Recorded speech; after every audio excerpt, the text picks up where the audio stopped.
Hey Scorpios, how y'all doing? Welcome. We're going to be doing your October general reading here. So let's talk about your meditation. I want to talk to you about how Scorpions are of two elements, right? Because they are water, right? You guys are water signs, but they are also fire. And water and fire, two things that can work together, but also aren't seemingly compatible in other ways, right? When we think about someone who's a fire sign, for example, with someone who's a water sign, you wouldn't necessarily, at first glance, match those two folks, right? It's the common school of thought that it's really more compatible with your those of your same element, right? Water with water, air with air, or earth with water, because water nourishes the earth, right? And the earth can receive water, right? And hold it. Or air with fire, right? Because air gives life to fire and they both feed each other in a way, right? There's something about fire and water for you in the month of October, okay? Well, we are going to be going into your birthday season towards the end of this month. I believe beginning on the 22nd or so, 23rd of October. There is something about both of those elements together. So what I saw technically in your meditation was I saw a very fierce, like a humongous black bear. Okay. It was a very fierce bear. I mean, ginormous. Almost like that bear in the Hobbit films of that man who can turn into a bear and then back into human form. Really ferocious. I mean, it was very extreme. It was really intense, right? It's just a lot. It was an extra bear, okay? And then, sort of like a counterpoint, I saw Winnie the Pooh holding a balloon and going like that gooey little being poked in the tummy. I mean, I'm talking about two different extremes of experience here, right? Winnie the Pooh, we equate with childhood and innocence, a silliness, right? Oh, my hand is stuck in the honey pot and now it's sticky. That's the extent of my problems. Like, wow. You know what I mean? Like it's very innocent. It's it's that beautiful kind of Six of Cups, lovely, childlike, innocent energy. But then we have this like really intense bear. Now, what I'm really drawn to with the intense bear, especially as it relates to this character, and I cannot remember his name. Was it Bjorn or Bjorn? Anyway, if you know, please let me know in the comments. And part of his story within the Hobbit narrative is that all of his people were killed. So he's got this really fierce energy, but who knows what that energy was like before, his people were completely wiped out and he's the only one left, which makes me think about bear energy as it equates to the Five of Pentacles, because it does equate to that, right? When we get bear in the deck, that's a Five of Pentacles energy. So Five of Pentacles speaks of, at its core in this context, it is feeling outside of what you need or what you desire, but at its core, Five of Pentacles is a fear that you will not always have what you need. Now, this can come to light, especially if in your childhood, going back to Winnie the Pooh, you didn't always have what you need, or you were abandoned in some way, shape, or form, or whatever have you. It's kind of, you could have been like the middle child where you just felt displaced, whatever that is. But there's these two extreme energies, right, that I'm looking at here. And then I see this bear come through the middle, and it's like a beautiful, balanced grizzly bear. Beautiful, balanced grizzly bear, right? And it feels like the middle, the medium, the meeting point, right? I feel like it's less about saying, oh, do away with that, fierce black bear energy. Do away with that Winnie Pooh. They're two extremes that are coming forward to inform you, okay? Yes, the way is the middle, but it's also about, understanding the origin point of these two very different and contrasting energies, right? Something to think about. Let's see what your animal energy is. Let's talk about it. There's a shadow and a light side to everything. I want to talk about the light side of bear energy, though. The light side of bear energy is very much about trusting in the natural timing of things, trusting that, you know when to move and when to be still. And there's not a whole lot of feeling that I won't have what I need, because I go into my cave and I hibernate and I come out and I always find food. It's a certain trust in the natural cycles and laws of nature and the universe. Okay, so I do feel like you're being asked to tap into that, okay, during this time. I am so obsessed to see this for you guys. So turtle. So this equates to the 4 of Wands in the tarot, which is happy home, celebration, really good times, 11:11, synchronistic events, divine timing, right? Timing does feel like it's coming into play here. What's really interesting though, the turtle is also associated with a slower energy. So it's interesting because and you got a water animal here too, which is of your element, which is always auspicious. We're talking about this ferocious bear and then this little Winnie the Pooh. And then we have the turtle coming through, which speaks of, going about things at a natural, organic pace. I'm hearing, the quickest way to knock yourself out of alignment, right, and miss those synchronistic moments, miss the flow, miss the less effort filled path, right, route, as it were. The fastest way to knock yourself out of alignment is to rush. When you're rushing around, you're, this, or I feel the need to move on this, outside of what you naturally feel inclined, we all have like an internal, what is that, like a metronome? We have an internal pacer, right? We have an internal natural pace that when we are popped outside of it because we're running late or someone asks us of something at the last minute, we're rushing to get it, whatever reason that is, or we feel like we need to get something finished, a project because it's due and then but we really feel like doing something else. The kind of, it results in a kind of inner discord with your own natural pacing and timing that is outside of your highest and best good. So there's a tension that comes from that I'm picking up on. I'm really hearing go at your own pace and find that middle ground, right? If you're popped over into one extreme or the other, it's like the way is the middle. Okay. What's interesting here as well is that the turtle also speaks of, it's like it's always got its home on its back. So this is also an animal medicine that says the home is on the back. Home is wherever you are, right? And you will always have what you need. Okay. So we got the 10 of Cups here, which I'm really completely obsessed with, but I want to point out these scales here. Balance, the middle. Right? Interesting. It's taking me back to that Egyptian concept of, to pass into the afterlife and where you're going to go, right? Heart on one side of the scale, feather on the other side of the scale, depending on which one's heavier or lighter determines, the where you go and in what time you go there, right? There's something about, there's gold in the middle. It's all about the middle, right? It's interesting. So we have the fire here as well, which I'm obsessed with. Remember, so 10 of Cups, obviously, water energy here. But remember how we were talking about fire and water, and then we have a fire here underneath this? There's something about that fire and water. 10 of Cups, traditionally speaking, is happiness and emotional fulfillment. Traditionally, this is like that, the rainbow with the 10 cups and the happy home and family. So this is a beautiful energy coming into this, especially with 4 of Wands. This speaks of a strong family unit, strong relationships around you, having a really, really nice feeling that you're coming from, steady ground, which is really, really nice. Really, really nice. Let's see what else is going on. Here we go. It's fascinating. So we have the Lady of Cups here. So this equates to the Queen of Cups. You got 3 waters coming in here if you're watery selves. I like it. So Lady of Cups, Queen of Cups. So she is the most intuitive queen there is. She has a direct line to her intuitions and emotions, right? Now, what do I like to say? Your intuition can only really work for you if your emotions are in alignment. Right? If those emotional waters are clear and moving forward like a river, right? Not like a lake where it's stagnant and still and stinky, but when it's a river. What's really interesting here too with this Queen of Cups and being directly tapped into your emotions and your intuition, right? There's also this aspect of these 2 fish here as well. Remember those two very different bears, and then we have the 2 fish.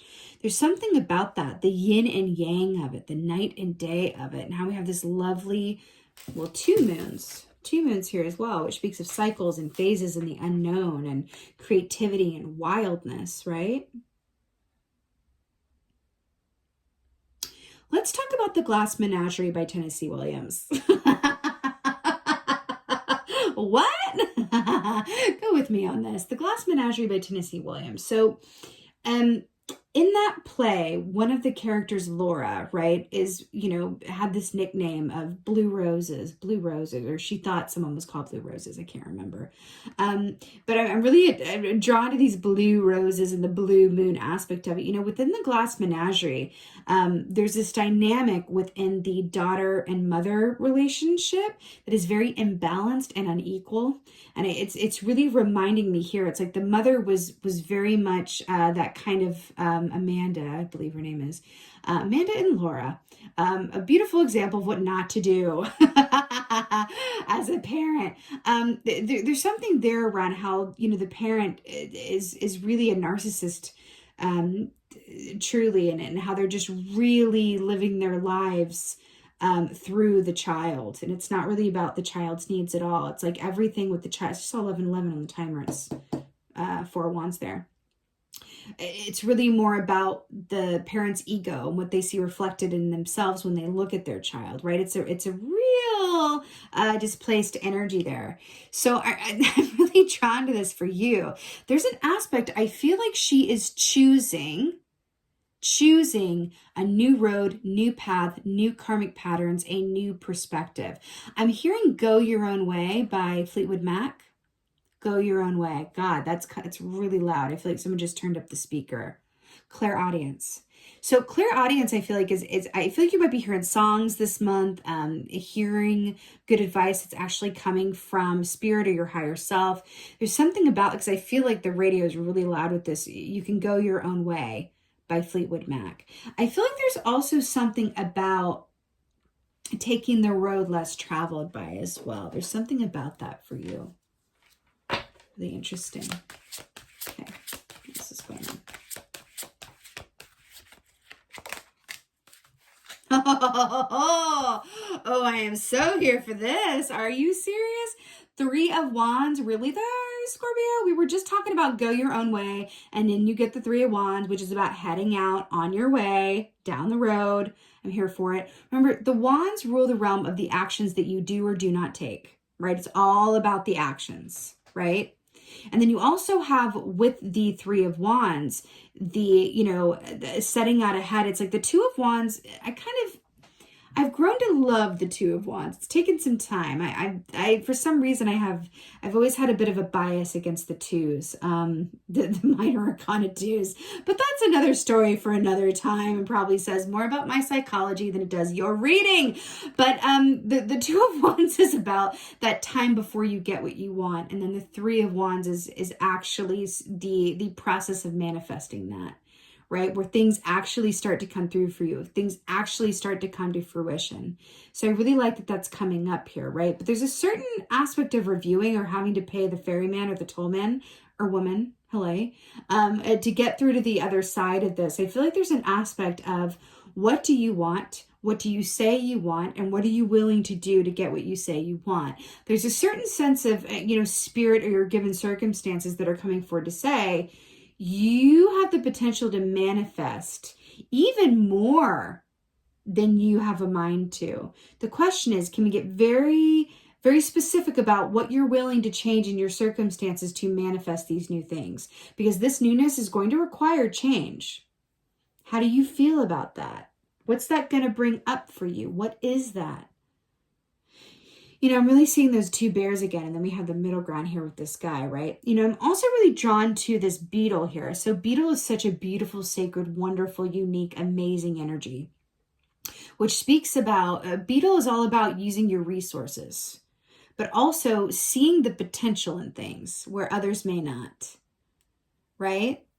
There's a certain, I'm hearing hidden potential, right? And I'm also really drawn to this quote. I feel like there's a certain hidden potential. And I'm going back to Laura from the Glass Menagerie.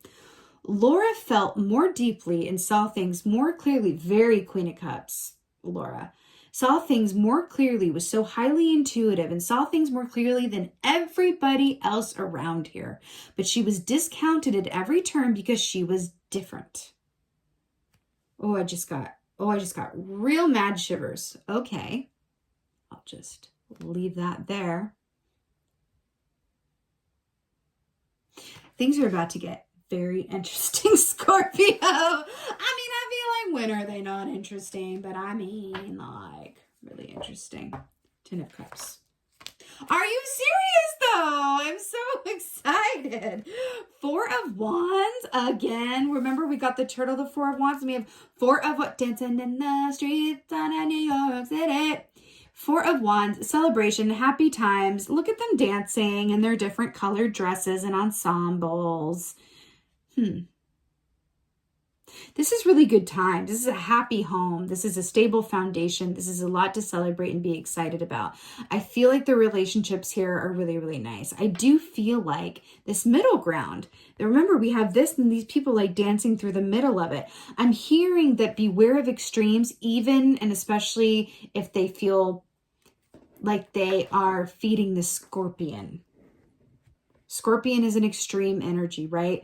It's about the middle path. It's about the middle path, right? I keep hearing it for you guys, okay? The middle path is what is sustainable as well, okay? This is really nice. Okay.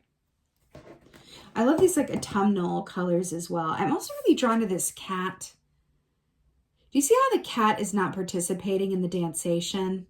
It's like 2 extreme energies there. There's something about that as well. Something about that. I feel like it's that aspect of feeling different or feeling like outside of something, right? Being different. Queen of Cups / Laura. Y'all. Okay. So we've got strength here. So this is beautiful. See this infinity symbol here. So this speaks about that eternal state of knowing and trusting that everything is exactly as it's meant to be, despite all evidence to the contrary sometimes. You know, I'm more roses here as well. Remember how I was drawn to the blue roses with Laura, blue roses, and then we had the red roses here as well. Remember how we were talking about water with the blue and fire with the red? Now we have them in rose form. Interesting. You know, this strength, card here as well. Remember how we were talking about that really fierce bear, and then we had the Winnie the Pooh, and then we got this lion tamer here, although I don't feel like lions need to be tamed, but forgive the term. But she's here just, it's that kind of unconditional love, compassion, and patience that you can extend towards others, even if they have not extended it to you. That's what that is. Okay. Also, this lion energy, it's in its natural instinct to be ferocious, right? But look at it just like purring, back to that cat I was drawn to, back to that purring, back to that sense of contentment, right? There's something in that, right? All right. What's going on, Scorpio? Let's get some tea on this 3 of Wands. Yeah. Hello? Duh. 8 of Cups with the 3 of Wands. Stop. I love it so very much. First of all, water and fire. Fire and water, water and fire, fire and water. 8 of Cups, this is so brilliant because remember how we were talking about keeping those emotional waters clean so that it's not a still lake, but that it's moving filtered water down a river. And then we have all of this water here, salt water, ocean, cleansing agent, right? So 8 of Cups is actually something that's been on my mind a lot lately. So let's talk about this.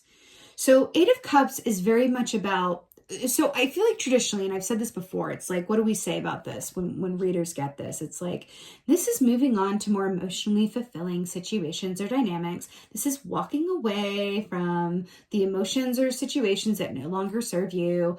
But I want to introduce a new concept with the Eight of Cups. And that's why the Tarot is so freaking wonderful, because it will never end. You garner new associations with these, these cards, and they deepen and change, right? They change. They're not static, which is wonderful. For me, the Eight of Cups is about being in a place where you are aware of your shadow self. You are aware of your drivers. This is actually relating back. I'm feeling, I just did an autumnal equinox reading over on Instagram, and that is coming up for you here. So this is being aware and cognizant and observing your drivers, your emotional triggers, so that you can respond instead of react.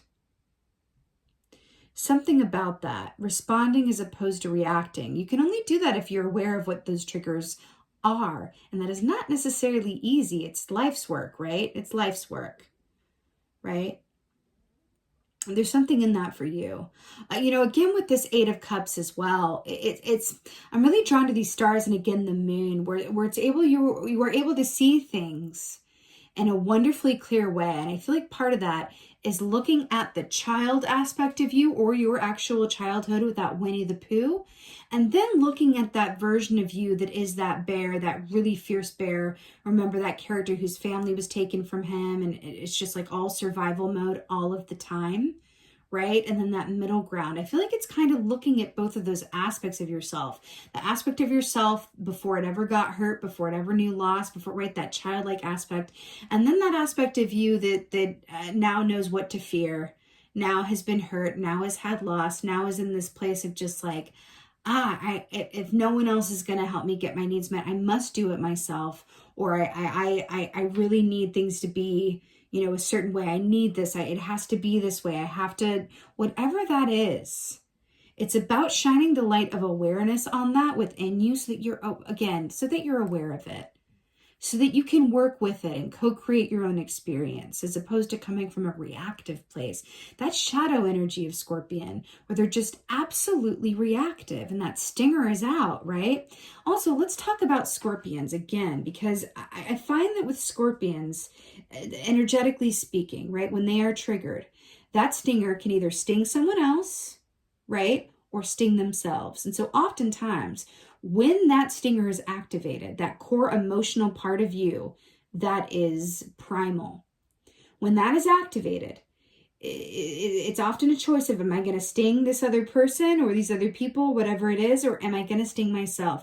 And it's a choice between, I'm either going to withdraw to sting myself because I'd rather sting myself, or I'm going to go out there and I'm going to sting this other person or these other people that, are involved in this trigger. It doesn't even mean that they caused the trigger. They could just be involved or trigger adjacent, right?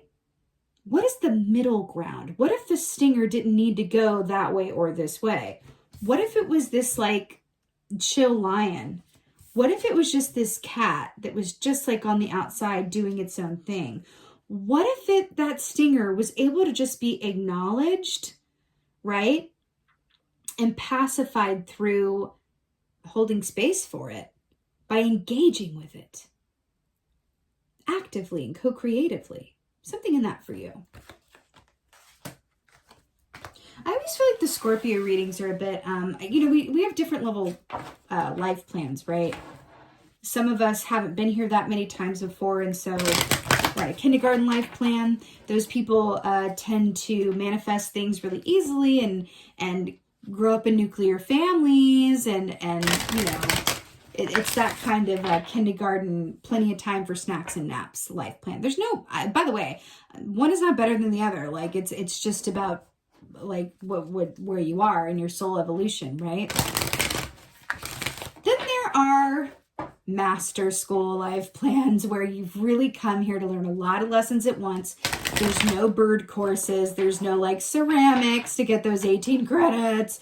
It's like all trigonometry and, earth science and, statistics and theory. And, it's all kind of the harder stuff, right? I do feel like oftentimes when I'm doing y'all's readings that I'm tapping into, sort of a more advanced soul time frame. And I don't know if that's I don't really believe in coincidences, but I do wonder if that Scorpio energy links itself to those older souls. Something to think about. Okay, let's get an oracle for you.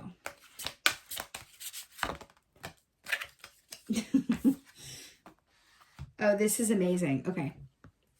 The Lady of the Gift. Ooh, the Lady of the Gift. So this says generosity, receiving, withholding. Generosity, receiving, withholding. This is really interesting. Remember how we were talking about two extremes or number two, very different things. So generosity, right, is giving and giving well. Receiving is receiving well, right? And then there's withholding. So these are three very different things, right? So we have one extreme, another extreme, but positive, and then a middle ground, right? So it's very, very interesting. Generosity, receiving, withholding. You know, what's really fascinating about this too is that she really looks like she's covered in ice, and then we have these little fireball fairies here, which is interesting. But I just want to say, like, with this energy, right? I feel like this is a lot about what we were just talking about with your relationship to the aspects of yourself that are classic Scorpio, that are deep feeling, that are primal, right? Remember how we were talking about it actively engaging with that energy, right? So that you can respond as opposed to react and before, right? Because I want to point this out. This is incredibly positive, this reading. You have so many positive why do I want to say elephants? Elements here, right? There is nothing here that's like, oh, okay, hold on to your knickers there. No, this is highly positive. This is really about allowing yourself to exist within these energies to your highest and best potential. So it does feel kind of like you're coming across in this reading as you've got, you've got an A for this month. And this is how we work with it to, get to that A plus where it's just a little extra grade, right? I want to really emphasize that for some reason. But I do. I feel like part of the reason that I do is I feel like the energy's been intense, and I feel like there's a certain soul weariness or a soul fatigue that I'm picking up on. So I'm feeling that nudge from spirit to just say, but really put across that it's all good. This is just some extra help and maps here to kind of work with it in the highest and best way possible, because you deserve it. You deserve it. Okay. So the Lady of the Gift, generosity, receiving, withholding. Let's talk about your relationship to giving, right? It's that image of the spider web, right? It's like, do you give as much as you receive? Are you an overgiver? Are you an overtaker? I feel like it's about looking at your relationship to that from a place of, can you reframe your history or your current situation, right? And go, where were the gifts in that? Where were the gifts in that? What is this teaching me? Where is the gift in that? I feel like that is kind of part of what this Eight of Cups and this Three of Wands is commenting on too, is that as you move ahead and forward, right, when you're manifesting these really wonderful things and feeling it, right, there's this aspect of, imagine that river free flowing and all the things that are going to come to you on that manifestation river. If you were able to heal some of this more intense energy that says, like, either I was wronged, I didn't have what I need, I was hurt, that was hard, I grew up having it this way. Can you just, it's not about denying it. It's not about denying that it happened. It's not about forgiving even, right? Although forgiving is always wonderful, right? But I feel like it's about going, where was the gift in that? And looking at it from that perspective, seeing the rose as opposed to the thorn. Again, it's that water and fire, right? That water and fire. I feel like there's something alchemical wanting to happen with those two elements for you, okay? Lady of the Gift. I feel like there's also an aspect here of the gift that you have to share with the world as well, right? You can do that to your highest and best potential if you're in a place where you are aware of where you're coming from on a subconscious or primal level. All right. But you got this, Scorpio. This is amazing. I'm really happy to see this for you guys. With that being said, I so hope that this helps and resonates. This is my second reading back for my high 8 test. And so if you could do me a favor and let me know how you guys are doing in the comments. What's going on? What y'all been up to? How's this landing? How's it been? What have I missed? Let me know. Also, with that being said, happy Halloween, happy Samhain to my brothers and sisters. Happy birthday season, my lovely Scorpios. It's such a pleasure and a gift to be back with y'all. And just thank you. Thank you guys so much for being here. Thank you so much for the continued support. And most of all, and as always, thank you for being you. And be well. Until next time.